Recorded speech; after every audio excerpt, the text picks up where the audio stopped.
교회는 무엇입니까?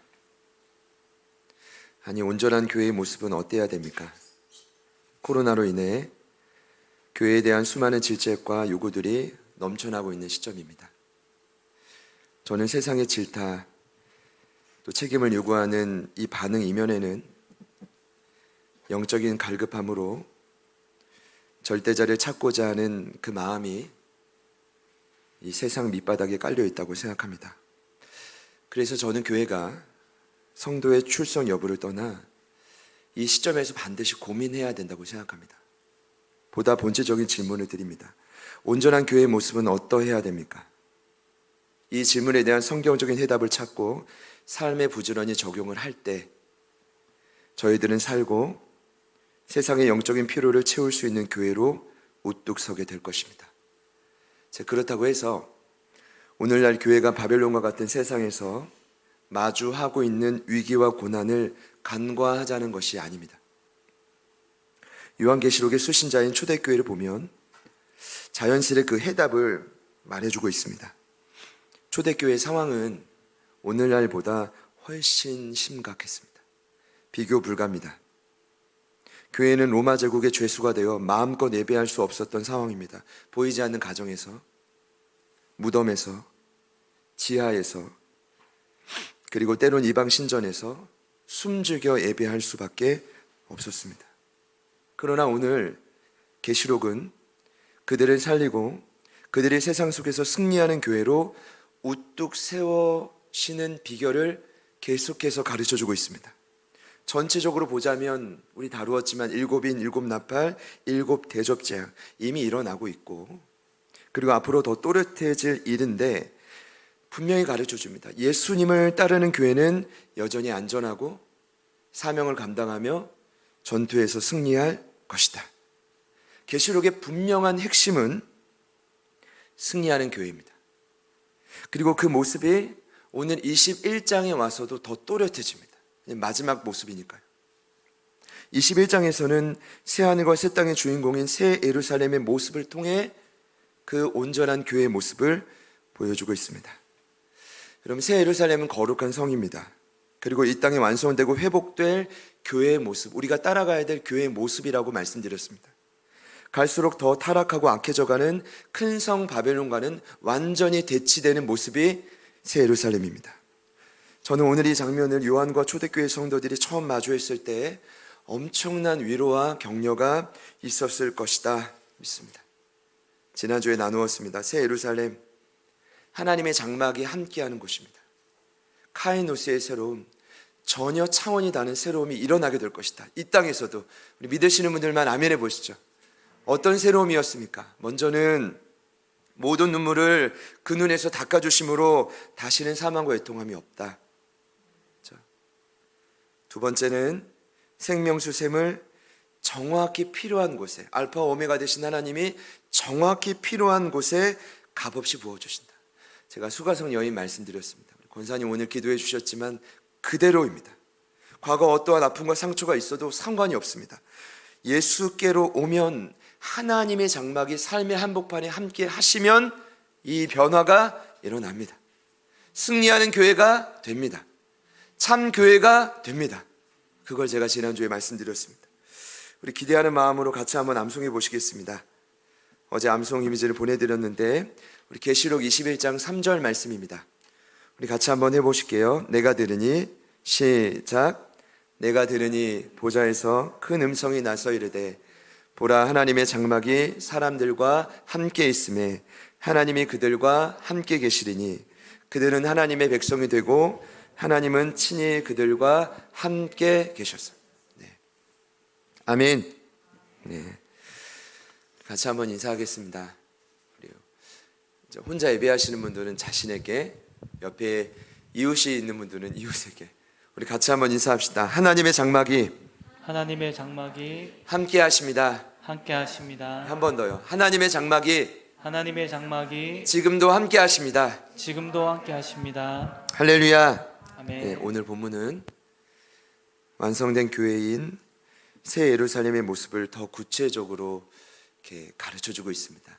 이 부분을 좀 나누기 전에 저희가 지금 이 고민을 해야 될 때거든요.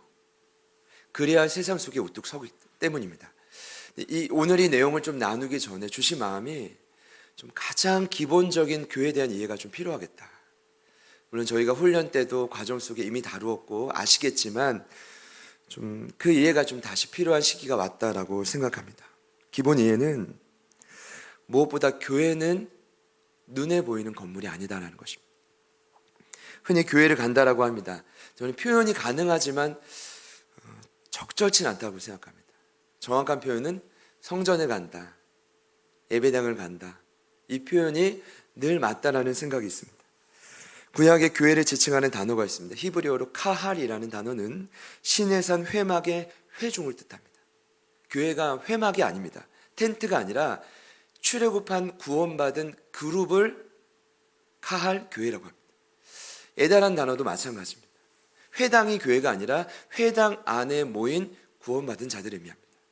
자, 그래서 결국 교회는 구원받은 자들의 모임입니다. 그럼 어디서부터 어디로 구원받았냐? 간단합니다. 세상에서 교회로.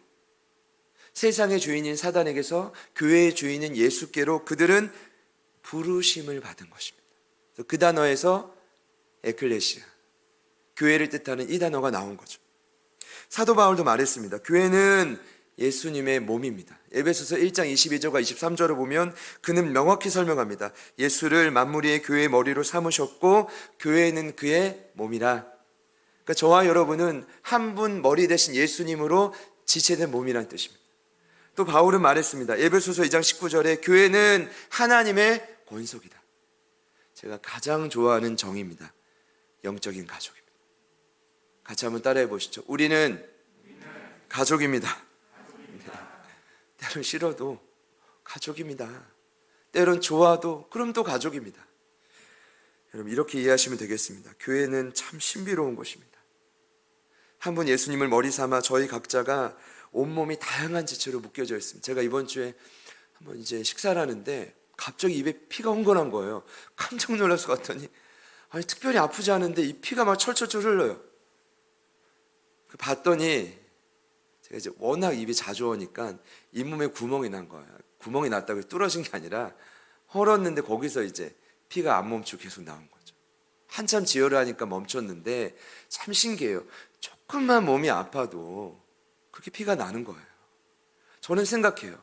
조금만 우리가 이상해도 같이 아픈 거예요. 그러니까 지금은 같이 아픈 시즌인 거예요. 평소보다 더 아파야 되는 게 정상인 거예요, 여러분. 지체인데 괜찮다, 거짓말인 거죠. 같이 아파야 돼. 우린 지체니까요. 그리고 또 우리는 한 분 하나님을 아버지 삼아 한 가족이 된 교회인 것이죠. 그러니까 저희가 제자들 교회라, 이거 어떤 의미냐면 지금 저와 여러분이 다른 곳에 위치해 있어도 예수님을 머리로 연결된 한 지체다. 그리고 때로는 무심하고 서로 상처를 입힌다 하더라도 한 분 아버지 안에서 한 가족이다. 자, 우리 한 번 더 그래서 인사하겠습니다. 이렇게 인사할게요. 저희는 한 몸이었습니다. 이미 한 몸이었다는 거예요. 한 몸이었어요. 그렇죠? 제가 아까도 종본 전사님한테 계속 이제 우리 화이팅 하자고 어깨를 툭툭 치는데 자꾸 치고 싶더라고요. 듬직해서 자꾸 치고 싶어요. 아, 이거 없었으면 어떻게 할 뻔했나. 그런 마음인 거죠. 한 몸이었습니다. 우리 한 번 더 인사합시다. 가족의 연을 끊을 수 없습니다. 싫어서 끊는 게 아니에요. 한 번 더 합시다. 가족의 연을 끊을 수 없습니다. 자, 여기에 더하여 오늘 말씀 보기 원합니다. 새 예루살렘을 더 구체적으로 보여주시는데 자, 들어보시죠. 완성된 교회의 모습을 요한에게 환상 가운데 하늘에서 보여주십니다. 먼저 그가 중점적으로 본 건 거룩한 성의 크고 높은 성곽입니다. 그 성곽에 뭐가 있냐? 12문이 있고 12기초석이 있습니다. 12문에는 자, 구약의 12지파의 이름이 있고 12기초석에는 신약의 12사도의 이름이 기록되어 있다. 자, 우리 12절 말씀을 다 같이 한 번 더 읽겠습니다. 시작. 크고 높은 성곽이 있고 12문이 있는데 문에 12천사가 있고 그 문들 위에 이름을 썼으니 이스라엘 자손 12지파의 이름들이라. 자, 아멘. 14절도 한 번 더 읽습니다. 시작. 그 성의 성곽에는 12기초석이 있고 그 위에는 어린 양의 12사도의 12이름이 있더라. 자, 12이라는 수는 이전에 말씀드렸지만 하나님의 백성을 가리키는 수입니다. 그런데 자, 12지파 이름은 무엇을 의미합니까? 12문의 구약시대의 교회입니다. 12사도의 이름은 무엇을 의미합니까? 신약시대의 교회입니다. 자, 그러면 성곽 안에 함께 이 12문과 기초 속에 있다는 건 어떤 의미냐? 구약과 신약의 교회가 함께 합쳐진다는 것입니다. 이게 완성된 교회입니다. 그럼 완성된 교회는 어떤 교회냐? 구원받은 유대인, 구원받은 이방인, 서로 아주 극도로 대치됐죠. 그러나 이들이 예수님 안에서 함께 거하는 처소가 완성된 교회라는 뜻입니다. 교회는요, 누구나 올 수 있는 곳입니다. 학력, 사는 곳, 성별, 나이고와 빈부의 격차 전혀 걸림돌이 되지 말아야 될 곳이 교회입니다. 실제로 교회는 여러분 공감하시겠지만 참 서로 다투고 때로는 갈등과 아픔, 미움과 경쟁을 경험할 수 있습니다. 그래서 베드로 사도는 이미 제자들에게 말했습니다. 그게 정상이다. 우리가 산돌인데 산돌들이 모이다 보면 서로 너무 다르기 때문에 서로 찌르고 깎는다. 그런데 그렇게 다듬어져 가는 것이 제대로 된 제자의 성장이다. 믿으시는 분들만 아멘 해보시죠. 그러니까 지금 저희가 그거 해야 되는데 안 부딪혀서 편한 게 아니라 그게 정상이라고요. 저희 새가족반 4주차 때 교회 생활을 새가족분들께 말씀드립니다. 교회의 특성을 말씀드리는데 교회 어떤 특성이 있죠? 자, 교회는 누구나 올 수 있는 보편성. 그러나 교회는 또 예수 안에서 하나 되는 단일성. 제가 가장 중점적으로 그때 이렇게 가르쳐요. 보편성에서 단일성으로 가는 그 길이 예수 그리스도의 제자로 성장해 가는 길입니다. 누구나 올 수 있는 곳, 그러나 그 안에서 부딪히고 하나 되는 곳. 그러나 마지막 때에 완성된 교회는 그런 교회라는 것입니다. 누구나 모여서 비록 부딪히고 엮이지만 그렇게 하나 되는 것이죠. 그래서 제가 이때 13절 말씀이 제대로 이해가 되는 거예요. 제가 읽습니다. 동쪽에는 세 문, 북쪽에 세 문, 남쪽에 세 문, 서쪽에 세 문이니. 그 12문이 사방으로 다 열려 있습니다. 어떤 의미일까요? 하나님의 백성이라면 누구나 들어가라. 누구나. 그러니 27절 말씀도 깨달아졌습니다. 기록된 것처럼 오직 어린 양의 생명책에 기록된 자들은 새 예루살렘으로 누구나 들어올 수 있습니다. 이 말의 진 의미가 뭘까요? 교회는, 완성된 교회는, 건강한 교회는, 승리하는 교회는 누구나 와야 된다. 그 안에서 때론 부딪히지만 성장해야 된다. 믿으시기를 축복합니다. 이게 첫 번째 봤던 장면입니다. 두 번째는 제가 볼 때는 이 성곽, 성의 좀 크기에 놀래요, 요한이. 그걸 좀 묘사하는데 15절을 보니까 환성을 보여주는 자가 성과 문들과 성곽을 금 갈대자로 측량을 합니다. 측량하는 얘기가 좀 나와요. 보호한다는 의미도 있지만 아무튼 측량합니다. 16절을 보니까 그 성이 네모 반듯한데 그 갈대자로 측량해 보니, 자 들어보세요. 길이와 너비와 높이가 모두 같아요. 길이가 얼마큼 되냐 하면 12,000 스타디온. 1스타디온은 일전에 말씀드렸지만 192m입니다. 곱해보면 2,304km입니다. 그래서 12,000 스타디온은 약 2,300km입니다. 여러분 서울에서 부산까지의 거리가 얼마게요? 약 500km입니다. 그러니까 그 길이, 너비, 높이가 약 서울에서 부산까지의 크게 보면 5배에 이르는 엄청난 크기입니다. 여러분 여기에 여러분 마음을 빼앗기면 안 돼요. 말씀을 묵상해 보면 크기보다 더 중요한 게 있습니다. 그것은 바로 그 성의 모형이 네모 반듯한 정육면체라는 것입니다. 크기보다 더 중요한 건 오늘 모형입니다. 이 정육면체의 모습이 너무 중요합니다. 왜냐하면 요한은 구약 시대를 배경하고 있기 때문에 말씀이 있는 성도들도 마찬가지죠. 구약 시대의 성막과 성전의 지성소의 모양은 정육면체였습니다. 오늘 요한이 두 번째로 집중해서 봤던 이 완성된 교회의 모습은 어떤 뜻입니까?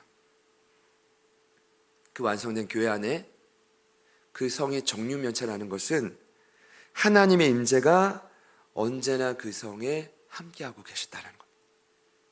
더 정확히 말씀드리면 지성소니까 그 임재가 가장 강력한 장소가 교회라는 것입니다. 여러분, 교회는요, 누가 뭐라 해도 교회 되게 하는 가장 강력한 힘이 있습니다. 교회는 지성소여야만 합니다. 하나님의 임재가 떠나면 끝장입니다. 신구약 중간기 때 영적인 암흑기가 찾아오죠. 하나님의 부재입니다. 이 빛의 부재입니다. 하나님의 임재가 회복되어져야 됩니다. 그럴 때 교회는 그 안에서 마음이 열리더라고요. 그 안에서 서로를 이해할 여력이 생기지, 하나님의 임재와 부재인데 서로를 사랑하라는 것은 어불성설입니다. 자, 이 시간 두 번째로 그가 봤던 장면이 뭐라고요? 지성소다. 교회는, 완성된 교회는 하나님의 임재가 강력한 곳이구나. 바로 그것이었습니다.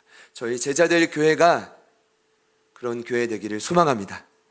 오늘 이 예배 가운데 함께하는 모든 예배자분들이 그런 교회가 되시기를 축복합니다. 하나님 약속하셨으니까요. 믿음으로 받아들이시기를 축복합니다. 자, 이제 제가 이 두 가지를 설명드렸습니다. 그런데 오늘 나누고 싶은 핵심은 이제 여기서 나옵니다. 제가 좀 이상했던 게 있습니다. 그건 바로 뭐냐면, 오늘 요한도 고백했지만 가장 중요한 성전이 보이지 않아요. 여러분, 성의 하이라이트는 성전입니다. 그런데 예상했듯이 그 성전은 눈에 보이는 건물이 아니었습니다. 요한도 사람이거든요. 그러니까 이제 전통에서 헤어나오기 어렵단 말이에요. 이 말이 뭐냐면, 그도 솔로몬 성전이, 다시 지은 2차 성전이 그 유대 민족에게 얼마나 중대한 버팀목이라는 걸 그도 알았다고요. 그러니까 자꾸 어떻게든 그 눈에 보이는 성전이 있었으면 좋겠다. 이게 요한의 마음이라고요. 그래도 안락한 우리가 예배하는 처소가 있었으면 좋겠다. 이게 요한의 마음이었다고요. 왜냐하면 성도들이 드러내고 예배 못하잖아요. 숨어서 예배하잖아요. 얼마나 소망이 있겠어. 그런데 아니라 다를까, 완성된 교회의 성전은 눈에 보이는 건물이 아니었어. 그럼 그 성전은 뭐였을까요? 다시 보니 그 성전은 건물이 아니라 전능하신 하나님과 어린 양 예수님이었어요. 우리 22절 말씀입니다. 우리 같이 한번 읽어보시겠습니다. 시작. 성 안에서 내가 성전을 보지 못하였으니 이는 주 하나님 곧 전능하신 이와 및 어린 양이 그 성전이심이라. 아멘. 자, 여기서 너무나 중요한 성전의 역할을 발견합니다. 이것이 곧 거룩한 성의 역할입니다. 그리고 오늘 말씀의 핵심인데 잘 들어보세요. 새 예루살렘인 완성된 교회의 가장 중요한 핵심이 뭐냐? 이게 그 성의 역할입니다. 이 역할이 기능이 회복돼야 완전한 교회가 되고 승리하는 교회가 되는 것입니다. 그 역할이 뭘까요?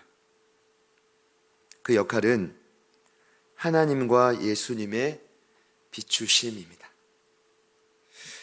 하나님의 영광으로 어린 양은 본인이 직접 등불이 되심으로 모든 어둠을 비추신다.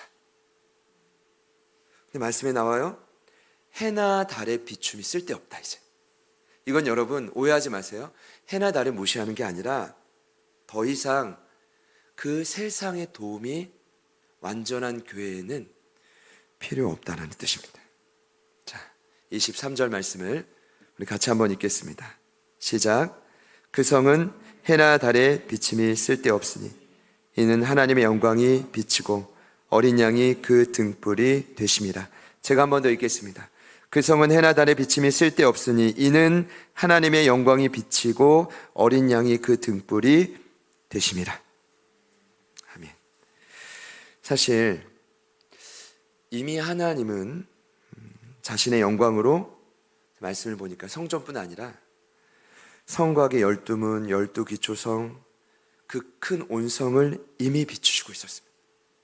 이미 요한일서 1장 5절에 본인이 고백했거든요. 하나님은 빛이시다. 그 안에 어둠이 조금도 없다.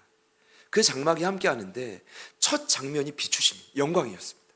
그런데 감사한 건 예수님도 마찬가지입니다. 예수님도 11절을 보면 하나님의 영광이 성 온 지면에 가득합니다. 가득해요. 근데 예수님도 마찬가지입니다. 그런데 예수님은 보세요.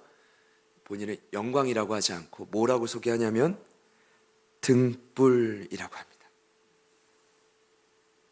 그러니까 계시록의 주인공인 교회를 교회되게 하시는 예수님을 이 마지막에 뭐라고 소개하냐면 등불이라고 합니다. 제가 좀 고민해 봤어요. 이제 요한이 또 그의 복음서에도 예수님을 참 다양하게 소개했는데 저희가 좋아하는 뭐 포도나무나 선한 목자나 양의 문이나 기억나시죠? 길과 진리와 생명도 있지만 요한이 그의 복음서에서 가장 먼저 예수님을 소개할 때 이렇게 소개했죠. 예수님은 생명이자 빛이다. 이 말은 곧 생명의 영향력은 곧 빛이다는 거예요. 근데 오늘 요한이 어떻게 보면 그의 인생의 마지막으로 주님을 이렇게 소개합니다. 뭐라고요? 등불입니다. 뭐라고요? 등불입니다. 여러분 잊지 맙시다. 처음은 생명과 빛이요, 마지막은 등불입니다. 제가 볼 때는 많이 업그레이드가 된 겁니다. 같이 한번 따라 합시다. 등불. 등불. 오늘 말씀의 제목이 여기서 나왔는데 여러분 이런 겁니다. 제가 이번에 묵상을 하다가 등불의 가장 중요한 특성을 이번에 발견했습니다.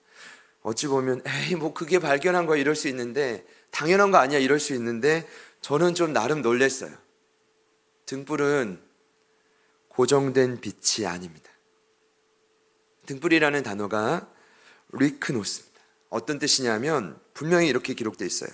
움직일 수 있는 빛입니다.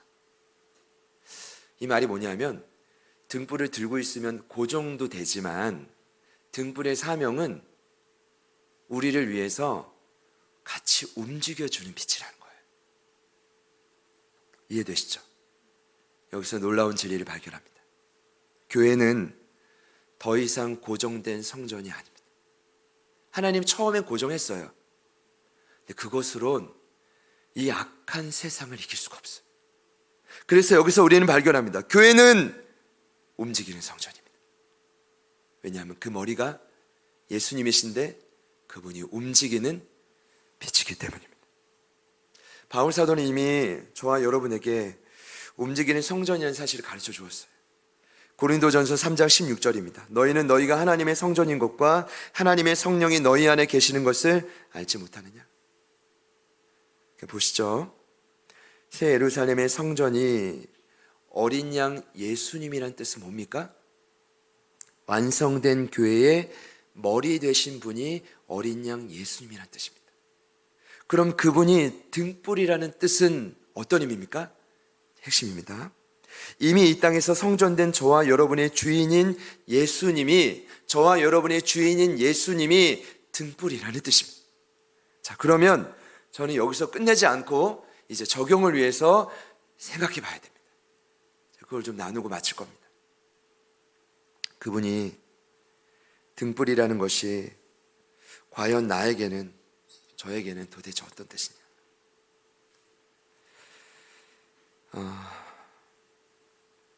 전 적용이 너무 중요하다고 생각하는데 이렇게 나누고 싶습니다. 먼저는 저와 여러분이 어딜 가든 등불 대신 예수님은 끝까지 따라오신다는 뜻입니다. 여러분 구원 받으셨습니까? 이 말이 뭘까요? 오늘 말씀 적용해 보자면 예수님이 끝까지 따라가신다고. 그분이 고정된 빛이 아니에요. 등대가 아니라 등불이라고요. 그러면 또 이런 고민이 들어요. 왜 우리를 끝까지 따라오십니까? 그때 제게 주신 감동은 그랬습니다. 저와 여러분 안에 있는 어둠을 어떤 순간 어떤 장소에서도 완전히 물리치시기를 원하시기 때문입니다. 어둠이 너무 많아서 내가 끝까지 따라갈 거야. 여러분 25절 말씀이 그때 깨달아졌습니다. 이게요 한 번에 깨달아지는 게 아니더라고요. 거기에는 밤이 없대요. 늘 낮이어서 성문은 도무지 닫힐 수 없대요. 여러분 이 뜻은 뭘까요? 이 말이 어떤 뜻이죠? 등불은 24시간 늘 켜져 있다는 뜻입니다.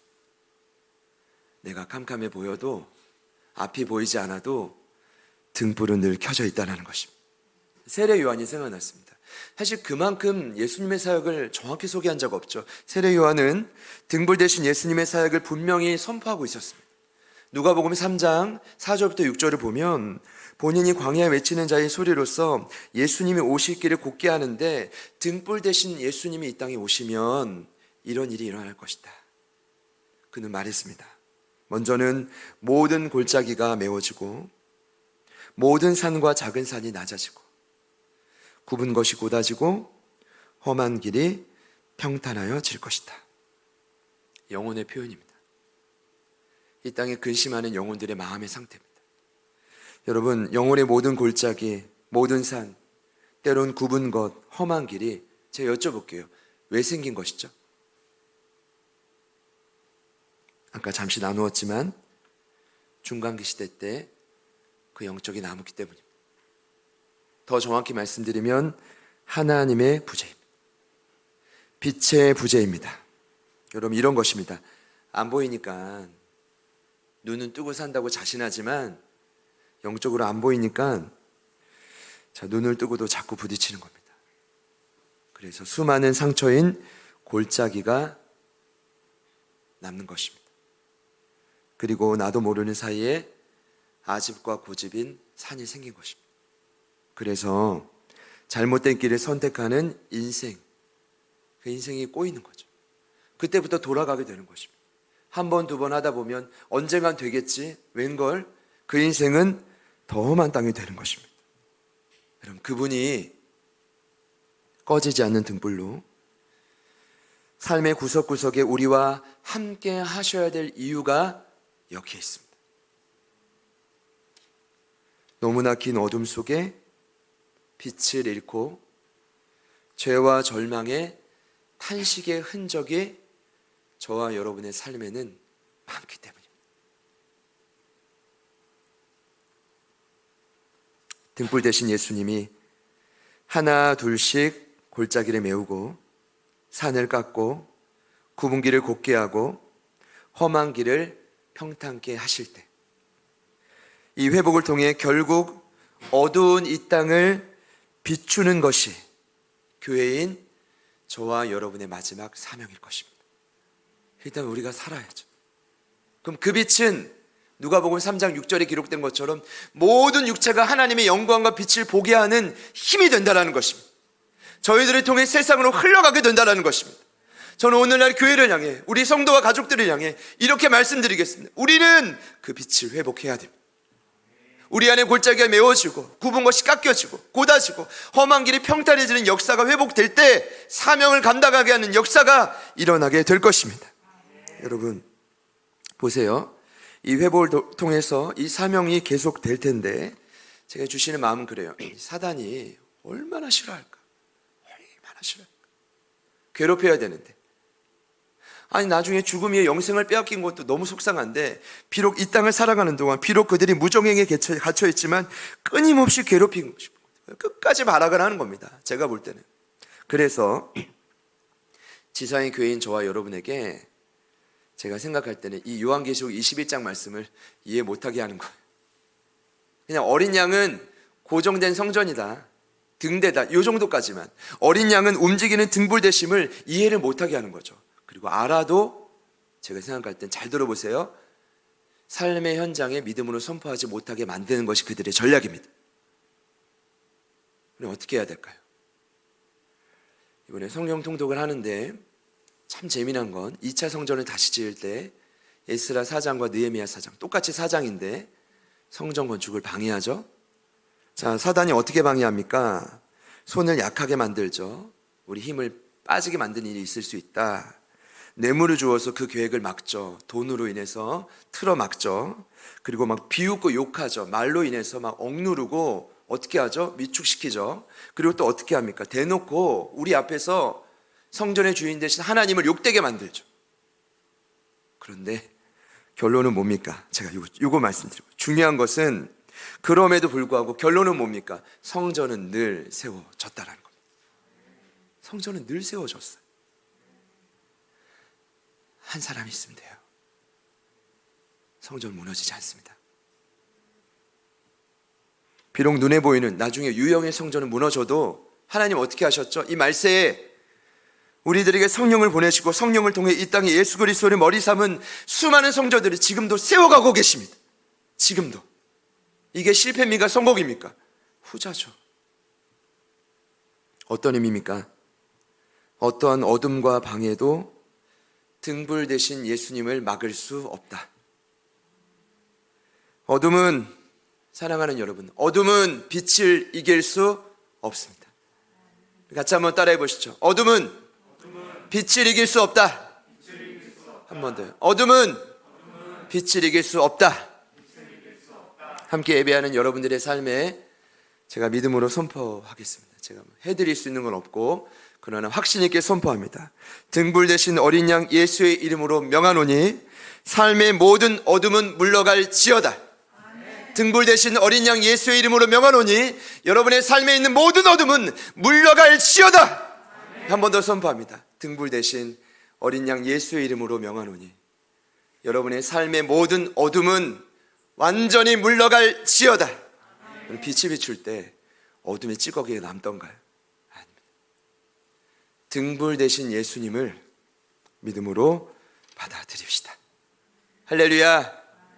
당시 초대교회 성도들이 예배하던 장소는 참 신기하죠.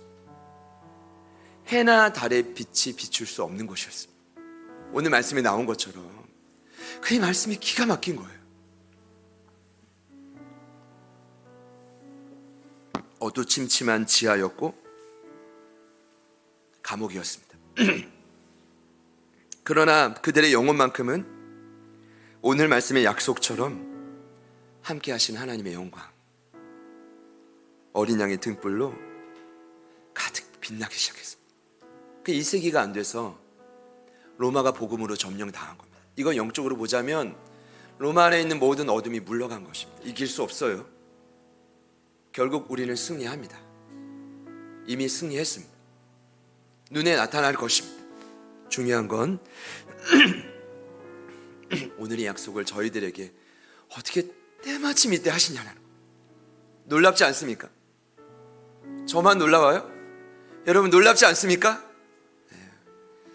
하나님은 저희 공동체를 너무 사랑하신다는 것이고 제자들 교회를 통해 이 사명을 지금 아파하는 칠흑 같은 어둠 속에 위축된 영혼들에게 감당하시겠다는 것입니다. 그래서 이제 예수님은 공생의 기간에 이미 모든 걸 아시고 요한을 포함한 12제자에게 이미 말씀하셨습니다. 마태복음 5장 14절입니다. 너희는 세상의 빛이라. 산 위에 있는 동네가 숨겨지지 못할 것이다. 산 위에 있는 동네가 숨기지 못할 것이다. 빛을 숨길 수 없습니다. 그렇죠. 저희 어제까지 아주 치열하게 묵상했죠. 너무 감동이었습니다. 다니엘서 결론도 마찬가지입니다. 다니엘은 승리하는 교회 모형입니다. 다니엘과 요한계시록 함께 가거든요. 묵심을 하고. 그리고 끝까지 스스로 겸비한 그에게 하나님은 그가 끝까지 하나님을 비추는 교회가 될 것이라고 약속해 주셨습니다. 다니엘서 12장 3절입니다. 지혜 있는 자는 궁창의 빛과 같이 빛날 것이요 많은 사람을 옳은 대로 돌아오게 한 자는 별과 같이 영원토록 빛나리라. 그래서 하나님이 그에게 뭘 요구하셨는지 아십니까? 끝까지 신실해라. 야, 끝까지 충성해라. 네가 나이가 많고 힘이 빠지면 상관없다. 부르심의 자리에 끝까지 지켜라. 그게 마지막 말씀이었더라. 비추라는 거죠. 다니엘과 같이 되고 싶다. 참 요한과 같이 되고 싶다. 그런 소망이 생깁니다. 여러분, 어느덧 큰 위기의 어둠 속에서 저희들이 참 대강절 셋째 주를 맞이했습니다. 찬양할 때부터 너무 큰 눈물이 났는데 여러분, 지금 평생 잊지 못할 대강절 성탄절이 될 것입니다. 이 땅에 빛으로 오신 주님을 지금보다 더 깊이 만날 타이밍은 없을 겁니다. 저와 여러분이 캄캄한 이 세상 속에서 빛나는 교회가 되기를 축복합니다. 이를 위해서 뭐 해야 돼요? 등불 대신 예수님이 나와 함께 지금도 움직이고 있음을 반드시 믿으셔야 합니다. 네, 함께 찬양할 텐데 이 사실을 믿을 때 여전히 저희들은 안전할 것입니다. 이 사실을 믿을 때 여전히 사명을 감당할 것이고 결국 전투에 싸워 승리하는 교회가 될 것입니다. 사단이 아니라고 말해도, 사단이 넌 가족이 아니야, 자격이 없어, 끊임없이 우리를 관계로 참수하고 정죄할 때라도 여러분 상관없습니다. 그렇게 될 것입니다. 완성된 교회의 성전은 보이는 건물이 아니었습니다. 완성된 교회의 성전은 등불 대신 어린 양, 그 불은 지금도 꺼지지 않습니다. 여전히 움직이며 이 대강절 셋째 주 여러분의 삶과 함께하며 여러분의 삶에 있는 모든 어둠을 물리칠 것입니다. 우리 믿음으로 우리 마지막으로 사랑 인사하시겠습니다. 이렇게 인사할게요. 예수님만이 등불이십니다. 여러분, 누가 저와 여러분을 24시간 쫓아옵니까? 그분이 아니면 아무도 없어요. 우리 그분께 믿음으로 이 시간 나아갑시다.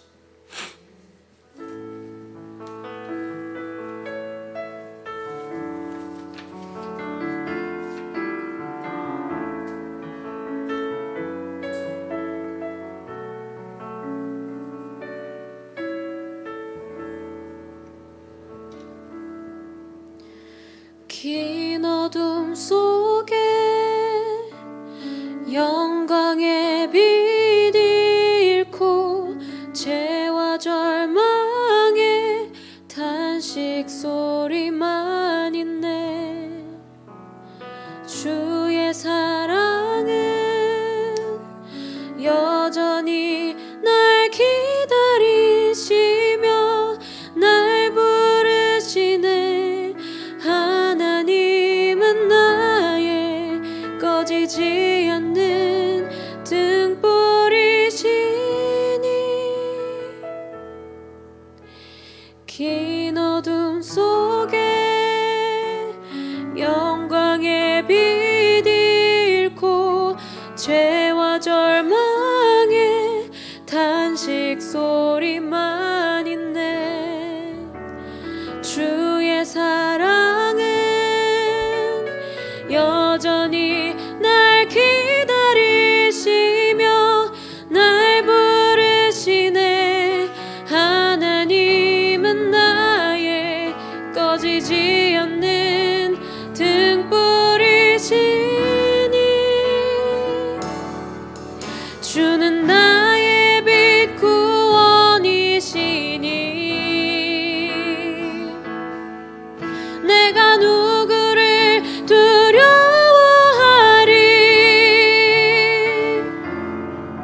주가 찾으시는 종이 되어 나는 주만 섬기리. 주는 나의 힘 소망 되시니 작은 자의 어둠 밝히시리. 소망 잃어버린 이 땅 위에 주의 영광 비추리. 주와 함께 고백합시다. 긴 어둠 속에 영광의 빛 잃고 죄와 절망의 탄식 소리만 있네. 주의 사랑은 여전히 날 기다리시며 날 부르시네. 하나님은 나의 꺼지지 않는 등불이시니 한번 더 고백합시다. 긴 어둠 속에 영광의 빛 잃고 죄와 절망의 탄식 소리만 있네. 주의 사랑은 여전히 날 기다리시며 날 부르시네.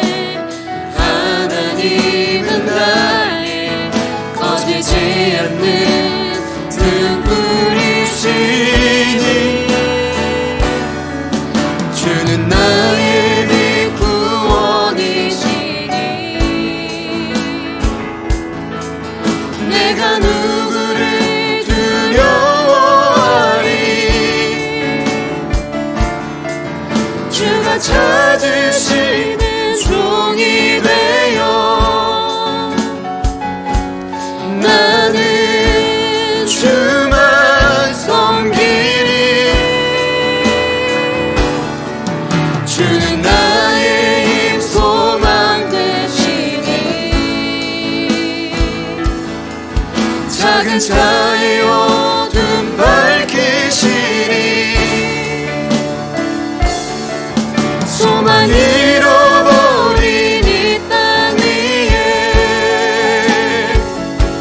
주의 영광 주는 나의 빛 구원이시니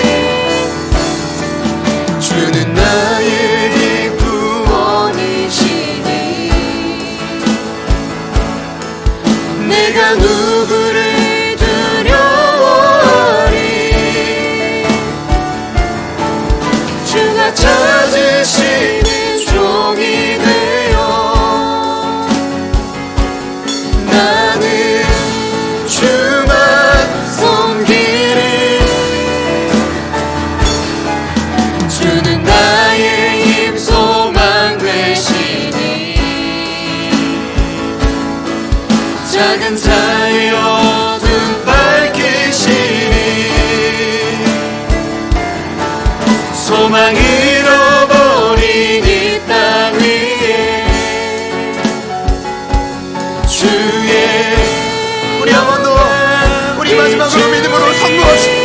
주는 나의 빛 주는 나의 빛 구원이시니 내가 누구를 두려워하겠습니까? 내가 누구를 두려워하리. 주가 찾으시는 종이 되어 주님만 섬깁니다. 나는 주만 섬기리. 주는 나의 힘 소망 되십니다. 주는 나의 힘 소망 되시니 작은 자의 어둠 밝히시니 소망 잃어버린 이 땅 위에 주의 영광 비추리. 주와 함께 저에게 대강절 셋째 주 주신 복음은 그렇습니다. 예수님이 고정된 빛이 아니었군. 김경환, 네가 어디에 있든지 네가 쓰러지고 낙심했던 그 자리에서도 예수님은 끝까지 우리를 쫓아오셨어. 결국 그 모든 어둠을 물리치실 때까지 비추신 등불 대신 어린이, 등불 대신 예수님, 우리 그 예수님을 우리의 삶의 안중앙으로 초청합시다. 하나님의 영광이 우리의 삶을 비추시죠. 특별히 등불 대신 어린 양 예수님, 우리 안에 있는 모든 골짜기를 메우시고 모든 산과 작은 산을 깎으시고 굽은 길을 곱게 하시며 우리의 험한 인생을 평탄하도록 하나님의 대강절 셋째 주일 우리의 어두운 인생을 가득 비춰 주시옵소서. 우리의 삶에 있는 모든 어둠, 우리 흩어져 움직이는 교회로 함께 예배하는 모든 가족들의 어둠을 물리쳐 주십시오. 이 시간 우리의 유일한 소망 대신 그 등불 대신 예수님을 의지하는 마음으로 우리 합심하여 함께 기도합니다. 주여,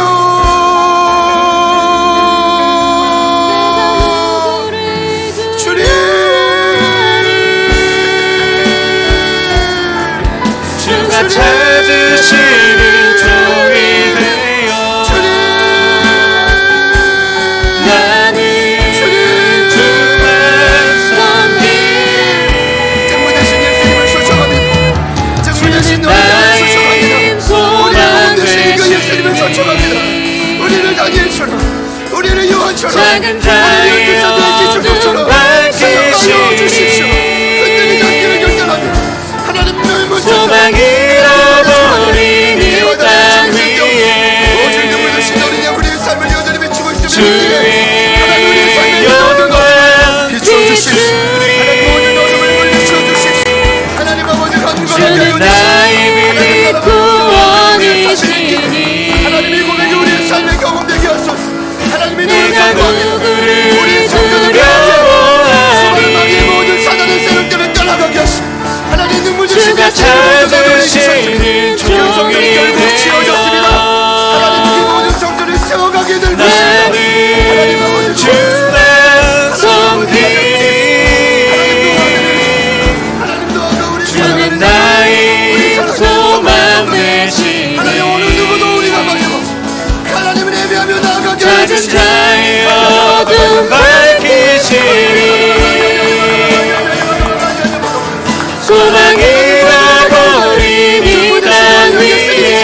주십시오. 하나님 예배하는 모든 자녀들 하나님의 영광을 비춰주십시오. 온 성을 높였습니다. 하나님 천만이 주는 나의 빛 구원이시니 영광입니다. 하나님의 영광을 우리가 비난하지 않게 하소서. 내가 누구를 두려워하리 주가 찾으시는 종이 되어 주님의 성전을 일으킬 것입니다. 나는 주만 섬기리 주는 나의 소망 되시니 용기를 내게 하여 주십시오.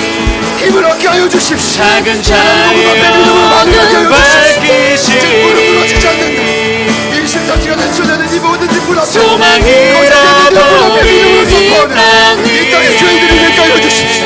하나님 이 땅에 하나님의 백성들을 내게 하여 주십시오. 영광 비추니 주는 나의 빛 구원이시니 하나님 역사하여 주십시오. 내가 누구를 두려워하리 주가 찾으시는 종이 되어 나는 주만 섬기리 우리가 누구를 의지하겠습니까?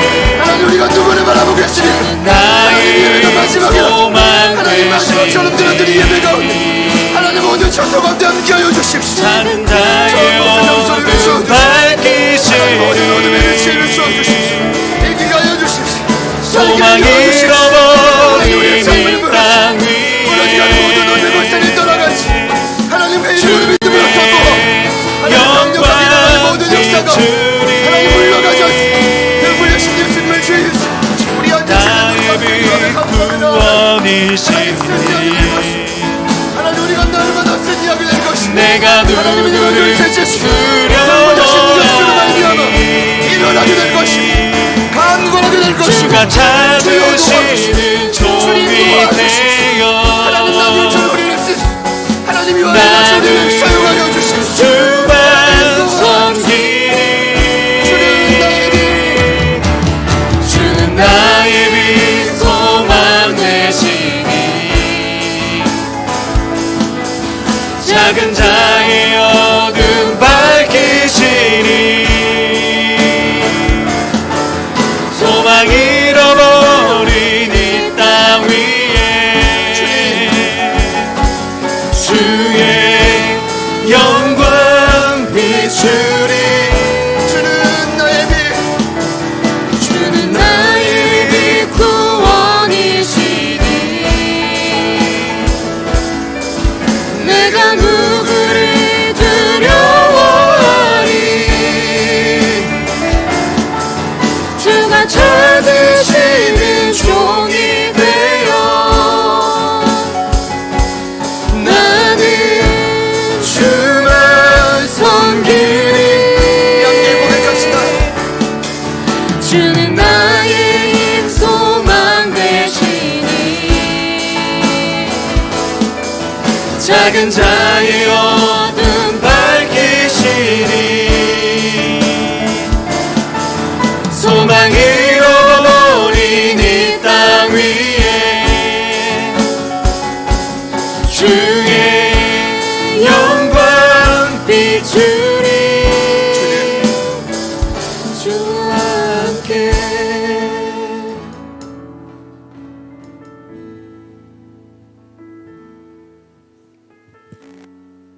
어린 노아와 하늘이부터 우리 장로님, 차량자 집사님, 서봉래 성도님까지 오늘 이 시간 서로의 자리 위에서 그 어둠을 딛고 예배하는 그 모든 자리 가운데 등불 대신 어린 양 예수님 함께 하신다 말씀해 주시니 감사합니다. 내가 책임지고 있다 말씀해 주시니 감사합니다. 주님 더 이상 두려워하지 않겠습니다. 주님 더 이상 그 사단의 속삭임에 속고 넘어지지 않겠습니다. 하나님 여전히 우리를 방해하고 넘어뜨리는 성전이 세워짐을 무너뜨리는 그 모든 악한 사단의 권세 등불 대신 어린 양 예수의 이름으로 이미 물러간 줄 믿습니다. 모든 예배의 초소마다 위대한 승리가 하나님이 대강절 셋째 주에 경험되게 하여 주시옵소서. 그리고 오늘 예배를 통해 드리는 우리 제자들 교회 가족분들 뿐 아니라 갈급한 심령으로 예배하는 모든 이 땅의 예배자들에게 오늘 이 등불되신 어린 양 예수의 복음이 삶을 변화시키는 역사가 일어나게 하여 주십시오. 모든 골짜기는 메워지고 모든 산과 작은 산이 깎여지고 굽은 것이 곧아지고 험한 길 평타자된 역사가 일어나게 하여 주시옵소서. 작은 자의 어둠을 밝히는 이 빛이 이 한 주간 날마다 나타나게 하여 주시옵소서. 아멘. 그리고 오늘 이 복음을 통해 하나님 듣게 될 모든 교회들마다 모든 어둠이 물러가고 이 땅에 세우신 지상의 교회들, 움직일 성전들이 등불 되신 예수님, 꺼지지 않는 불, 언제나 우리 함께 하시는 그분과 함께 승리하는 역사가 있게 하여 주시옵소서. 아멘. 하나님, 지금은 주님을 더 깊이 만날 시간입니다. 비록 그것이 지하요 무덤이고 감옥일지라도 주님을 만나 그 빛이 타올랐던 초대교회 성도들처럼, 그리고 요한처럼, 다니엘처럼 우리도 끝까지 신실한 자로 남게 하여 주시옵소서. 아멘. 이제는 우리 구주 예수 그리스도의 은혜와 하나님 아버지의 변함없는 진실하신 사랑하심과 성령님의 내주 충만 교통 위로하심의 역사가 나의 모든 어둠을 밝히시고 회복될 뿐 아니라 이 땅의 모든 어둠을 밝히기를 다시 한번 결단하며 나아가는, 하나님, 내가 끝까지 사명자로 살겠습니다, 간절히 소망하며 나아가는 오늘 예배에 참여하시는 모든 우리 가족들, 그리고 예배자들, 그리고 우리를 통해 살아나게 된 모든 삶의 터전 위에 지금부터 영원토록 함께 하시기를 간절히 축원하옵나이다. 아멘.